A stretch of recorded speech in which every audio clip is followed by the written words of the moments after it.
আসসালামু আলাইকুম রহমতুল্লাহি ওবরাকাতুহ।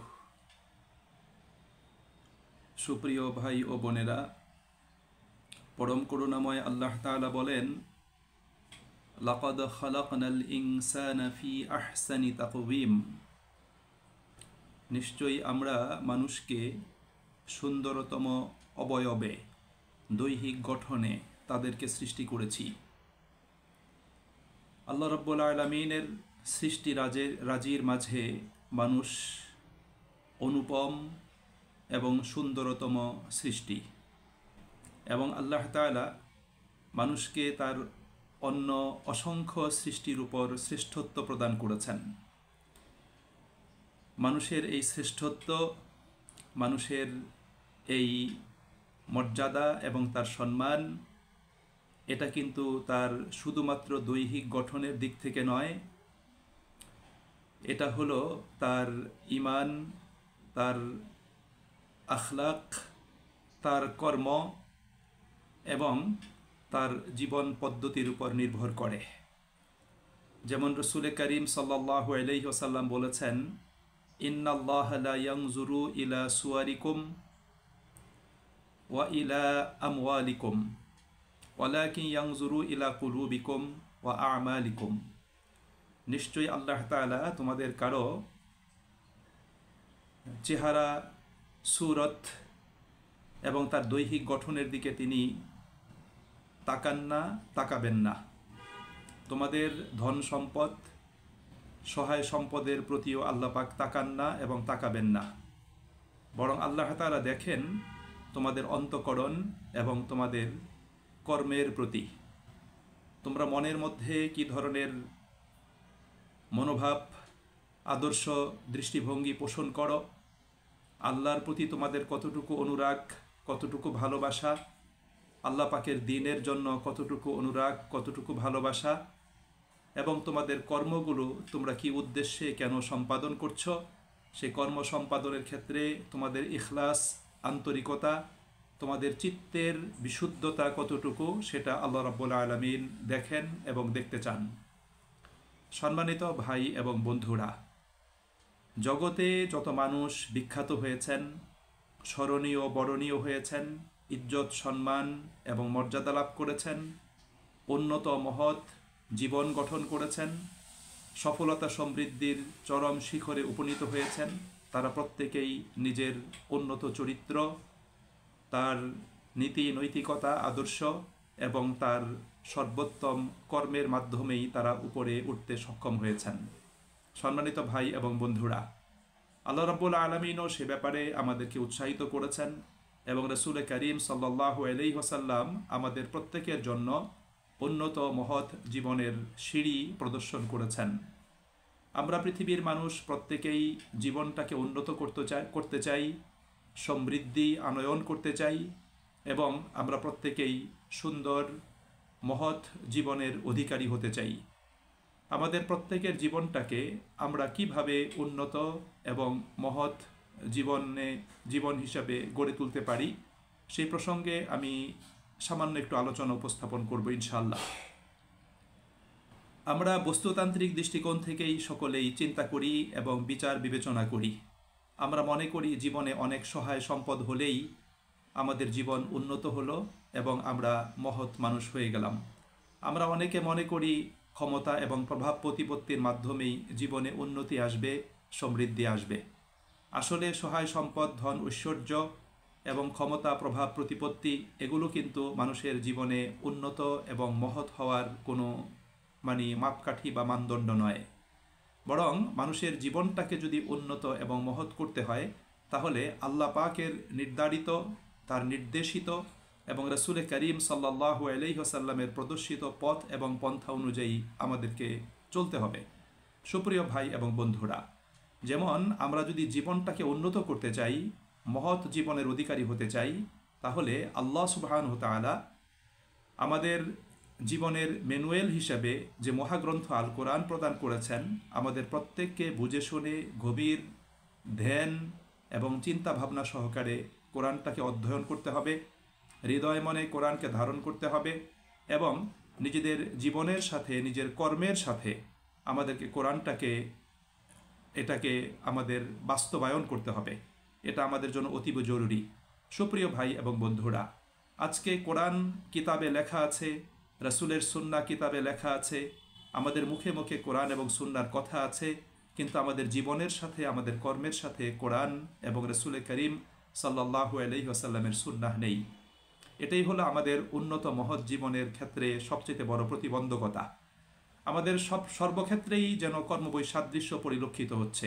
আমরা মুখে যা বলছি বাস্তবে কর্মে আমরা তা সম্পাদন করছি না, এবং সেটাকে কর্মে সম্পাদন করে জীবনকে গতিশীল করার জন্য, উন্নত মহৎ করার জন্য আমরা কোনো পদক্ষেপ নিচ্ছি না। এই জন্য যে মহাগ্রন্থ আল কোরআন আল্লাহ পাক আমাদেরকে দিয়েছেন, রাসূল করিম সাল্লাল্লাহু আলাইহি সাল্লাতু ওয়াস সালাম যে সুন্নাহ আমাদের কাছে রেখে গিয়েছেন, সেটাকে গভীরভাবে অধ্যয়ন করে চিন্তা ভাবনা সহকারে হৃদয় মনে ধারণ করা এবং বাস্তব জীবনের সাথে কর্মের সাথে সেটাকে আমাদের সুপ্রতিষ্ঠিত করা, এটা হলো আমাদের জন্য অপরিহার্য দায়িত্ব। যেমন আল্লাহ রাব্বুল আলামিন কোরআনুল কারীমে বলেছেন, কিতাবুন আনজালনাহু ইলাইকা মুবারাক লিয়াদাব্বারু আয়াতিহি ওয়া লিয়াতাযাক্কারা উলুল আলবাব, যে আমি একটি কিতাব নাজিল করেছি। হে নবী, তোমার প্রতি কিতাবটা আমি নাজিল করেছি, এই কিতাবটা বরকতময়, যেন কিতাবের আয়াতগুলো নিয়ে চিন্তা গবেষণা করা হয় এবং যারা জ্ঞানী, যারা বুদ্ধিমান সচেতন মানুষ, তারা যেন এই কিতাব থেকে শিক্ষা গ্রহণ করে। বাস্তব জীবনে কোরআনটাকে বাস্তবায়ন করার জন্য এখান থেকে যেন তারা দিক নির্দেশনা লাভ করে। সুপ্রিয় ভাই এবং বন্ধুরা, দ্বিতীয়ত ইখলাস, আন্তরিকতা, ভক্তি, ভালোবাসা এবং একনিষ্ঠতার সাথে সলাত কায়েম করা। কারণ সলাতই মানুষের জীবনকে উন্নত করতে পারে, মানুষের জীবনকে মহৎ জীবনে পরিণত করতে পারে। সলাতের মাধ্যমেই মানুষের জীবনে সফলতা এবং সমৃদ্ধি আসতে পারে। তৃতীয়ত আমাদেরকে সওম পালন করা, শুধু রামাদানের সওম নয়, মাঝে মাঝে সওম পালন করা। সওম পালনের মাধ্যমে বান্দা আল্লাহ পাকের সাথে সংযুক্ত হবে, তার দিলে এবং মনে প্রাণে সে আল্লাহ রাব্বুল আলামিনের ভালোবাসার স্বাদ সে আস্বাদন করতে সক্ষম হবে। এই জন্য রাসূল করিম সাল্লাল্লাহু আলাইহি ওয়াসাল্লাম আমাদেরকে মাসে অন্তত 3টি সওম পালন করার জন্য বলেছেন। প্রতি মাসের 13, 14, 15 তারিখ, যাকে আইয়ামে বীদের সওম বলা হয়। সপ্তাহে 2টো সওমের কথা বলেছেন, সোমবার, বৃহস্পতিবার। আমরা এই সওমগুলো যদি পালন করি তাহলে আমাদের জীবন উন্নত হবে এবং আমরা মহৎ জীবনের অধিকারী হতে সক্ষম হব। চতুর্থত আমাদেরকে গোপনে সাদাকা করা। আমাদের ডান হাত সাদাকা করবে, কিন্তু আমাদের বাম হাত জানবে না, শুধুমাত্র আল্লাহ রাব্বুল আলামিন জানবেন। এবং সাদাকা করে, দান করে কোনো প্রতিদানের প্রত্যাশা করা যাবে না। আল্লাহ সুবহানাহু ওয়া তাআলা এই ব্যাপারে সূরা দাহারের ভিতরে উল্লেখ করেছেন, ওয়ায়ুতঈমুনা আত-তুআমা আলা হুব্বিহি মিসকিনা ওয়া ইয়াতীমা ওয়া আসীরা। যারা প্রকৃত মুমিন বান্দা, তারা আল্লাহ পাকের সন্তুষ্টির জন্য এতিম, মিসকিন এবং যারা বন্দী তাদেরকে খাদ্য দান করে। এবং তাদের অভিব্যক্তি হলো, লা নুরিদু মিনকুম জাযাআন ওয়ালা শুকুরা। আমরা এই দানের বিনিময়ে তোমাদের নিকট থেকে কোনো প্রতিদান প্রত্যাশা করি না, ইভেন তোমরা আমাদেরকে কৃতজ্ঞতা প্রকাশ করবে সেটাও আমরা চাই না। এজন্য বান্দা শুধুমাত্র আল্লাহ রাব্বুল আলামিনের সন্তুষ্টির জন্য, তার ভালোবাসা পাওয়ার জন্য সে আল্লাহ পাকের পথে দান করবে এবং সাদাকা করবে। 5 নম্বর বিষয় হলো সর্বদা আল্লাহ রাব্বুল আলামিনকে স্মরণ করা। শয়নে, স্বপনে, জাগরণে, উঠতে বসতে, চলতে ফিরতে, অবস্থানে, সকল অবস্থাতে আল্লাহ রাব্বুল আলামিনকে স্মরণ করা। সুপ্রিয় ভাই এবং বন্ধুরা, বিশেষ করে আমরা যখন অবসর সময় কাটাই, আমরা যখন কোনো কাজ থাকে না অথবা কোথাও আমরা অপেক্ষা করি, আমাদের সেই অপেক্ষাকালীন সময়টাকে আমরা আল্লাহ রাব্বুল আলামিনের জিকিরের মাধ্যমে, আল্লাহ পাকের কাছে ইস্তেগফারের মাধ্যমে সেই সময়টাকে আমরা পূর্ণ করতে পারি। সৌদি আরবে একটা লিফটের সামনে একটা লেখা আমার চোখে পড়েছিল, আমি সেটা নোট করে রেখেছিলাম, মনেও রেখেছি। সেখানে লেখা আছে যে দাকিকাতুল ইন্তেজার, তোমার অপেক্ষার সময়গুলোকে, মুহূর্তগুলোকে ইমলা বিল ইস্তেগফার ওয়াল আসকার, তুমি জিকির দিয়ে এবং ইস্তেগফার দিয়ে সেটাকে পূর্ণ করো।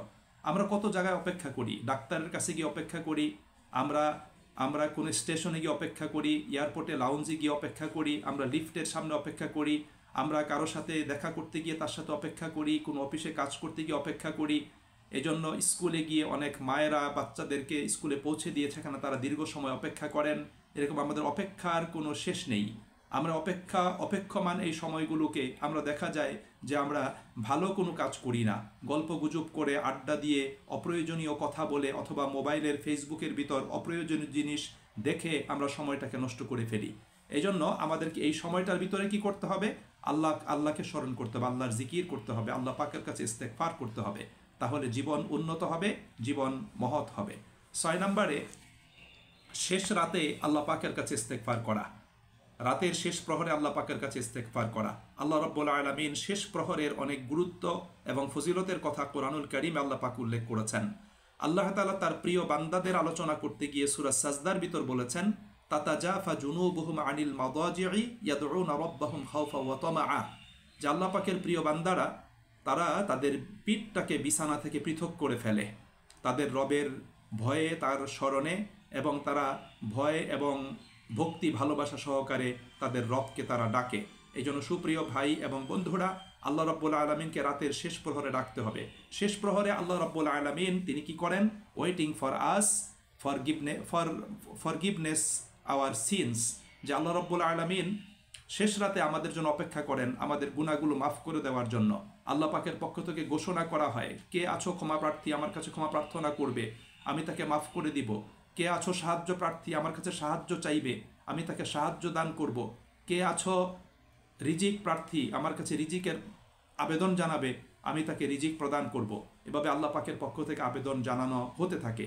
এই জন্য আমাদের শেষ প্রহরটাকে কাজে লাগিয়ে আমাদের কি করতে হবে? আল্লাহ পাকের কাছে ইস্তেগফার করতে হবে। এটা আমাদের জন্য অত্যন্ত জরুরি।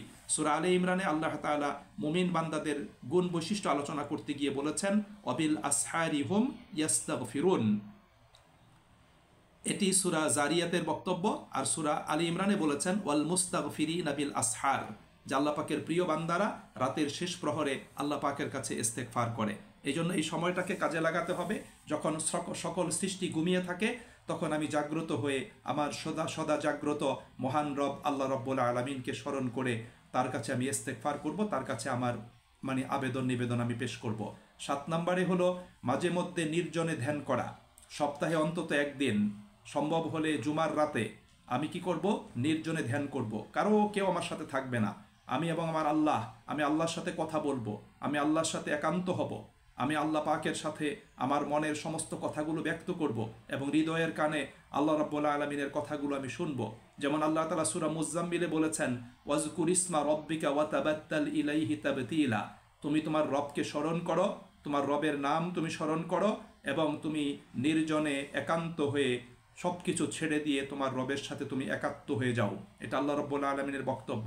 8 নম্বরে সমাজে যারা সৎ মানুষ, যারা মুত্তাকি মানুষ, যারা আল্লাহর পথের পথিক, যারা সমাজ জীবনে আল্লাহ পাকের হুকুম আহকামকে বাস্তবায়ন করতে চায়, আল্লাহর দ্বীনের প্রচার এবং প্রসারে যারা আত্মনিয়োগ করে, সেই সমস্ত লোকদের সাথে সংযুক্ত থাকা, তাদের সাহচর্য গ্রহণ করা, এটাই হবে আমাদের উন্নত জীবন লাভের এবং মহৎ জীবন লাভের অন্যতম একটি চাবিকাঠি। এটা আমাদের জন্য খুবই জরুরি। আল্লাহ রাব্বুল আলামিন বলেছেন, ওয়াসবির নাফসাকা মাআল্লাযীনা ইয়াদউনা রাব্বাহুম বিল গাদাতি ওয়াল আশিয়্যি ইউরিদুনা ওয়াজহা। যেই লোকগুলো সকাল এবং সন্ধ্যায় তাদের রবের সন্তুষ্টি কামনা করে এবং তাদের রবকে যারা ডাকে, তুমি তাদের সাথে তোমাকে কি করো? সংযুক্ত রাখো। এটা আল্লাহ রাব্বুল আলামিনের নির্দেশ। এই জন্য সমাজে যারা আল্লাহ ভীরু মুত্তাকি মানুষ, যারা সৎ মানুষ, যারা মানবতার কল্যাণে কাজ করে, যারা আল্লাহ পাকের দ্বীনের প্রচার এবং প্রসারে আত্মনিয়োগ করে, আল্লাহ পাকের দ্বীনকে প্রতিষ্ঠিত করতে চায়, তাদের সাথে আমাদের সংযুক্ত থাকা উচিত, তাদের সাহচর্যে আমাদের প্রত্যেকের থাকা উচিত। এবং 9 নম্বরে দুঃখ দুর্দশাগ্রস্ত মানুষ এবং আত্মমানবতার সেবা এবং সাহায্য করা। আল্লাহ রাব্বুল আলামিন এই কাজটিকে সবচেয়ে বেশি পছন্দ করেন। আল্লাহর হক আদায় করার পরে মানবতার সেবায় নিজেকে নিয়োজিত রাখা। যেমন রাসূল করিম সাল্লাল্লাহু আলাইহি ওয়াসাল্লাম বলেছেন, খায়রুন নাস মান ইয়ানফাউন নাস। সবচেয়ে উত্তম মানুষ হলো সেই ব্যক্তি যে ব্যক্তি মানুষের উপকার করে, মানুষের কল্যাণ সাধন করে। এই জন্য সুপ্রিয় ভাই এবং বন্ধুরা, আমাদের প্রত্যেককে আত্মমানবতার সেবায়, মানবতার খেদমতে নিজেকে নিয়োজিত করতে হবে। ফরজ ইবাদত করার পরে সর্বোত্তম ইবাদত হলো মানুষের সেবা করা, সমাজের কল্যাণে কাজ করা, আল্লাহ পাকের দ্বীনের প্রচারে কাজ করা। এটা সর্বোত্তম অন্যতম একটি গুরুত্বপূর্ণ বিষয়। রাসূল করিম সাল্লাল্লাহু আলাইহি ওয়াসাল্লাম বলেছেন, মান ফাররাজা আন মুসলিমিন কুরবাতান মিন কুরাবিদ দুনিয়া ফাররাজাল্লাহু আনহু কুরবাতাম মিন কুরাবি ইয়াউমিল কিয়ামাহ। যে ব্যক্তি দুনিয়াতে কোন মানুষের বিপদের মধ্য থেকে একটি বিপদ দূর করে দিবে, আল্লাহ রাব্বুল আলামিন কিয়ামতের দিন তার অনেকগুলো বিপদের মধ্য থেকে একটি বিপদ আল্লাহ পাক কি করবেন, দূর করে দিবেন। এই জন্য বিপদে আপদে কষ্টে মুসিবতে মানুষের পাশে দাঁড়ানো, এটা মহৎ জীবনের মহৎ মানুষের এটা অন্যতম একটা বৈশিষ্ট্য, এবং এর মাধ্যমে মানুষের জীবনে উন্নতি এবং সমৃদ্ধি আসবে। এবং সর্বশেষ যে বিষয়টা আমি বলতে চাই সেটা হলো আমাদের প্রত্যেককে সংযমী হতে হবে, আমাদেরকে মিতব্যয়ী হতে হবে। উপার্জিত অর্থ সম্পদ টাকা পয়সা সেটা যেন আমরা অন্যায় পথে অন্যায় কাজে এবং সেটাকে আমরা যেন অপচয় করে বিনষ্ট করে না ফেলি, সেটা আমাদের প্রত্যেককে কি করতে হবে, খেয়াল করতে হবে। এবং আল্লাহ পাক দুনিয়াতে আমাদেরকে যা দিয়েছেন তা দিয়ে আমাদের আখেরাতের ঘর তৈরি করতে হবে। আল্লাহ বলেছেন ওয়াবতাগি ফিমা আতাকাল্লাহুদ দারাল আখিরাহ, আল্লাহ তোমাকে দুনিয়াতে যা কিছু দিয়েছেন তা দিয়ে তুমি আখেরাতের ঘর তৈরি করো। সুপ্রিয় ভাই এবং বন্ধুরা, এই 10টি পয়েন্ট যদি আমরা প্রত্যেকে মনে রাখি তাহলে ইনশাআল্লাহ আমাদের জীবন উন্নত হবে, জীবন সমৃদ্ধ হবে, এবং আমরা একজন মহৎ মানুষ হিসাবে নিজেদেরকে সুপ্রতিষ্ঠিত করতে সক্ষম হব। আল্লাহ আমাদের সকলকে তৌফিক দান করুন। আসসালামু আলাইকুম ওয়া রাহমাতুল্লাহি ওয়া বারাকাতুহু।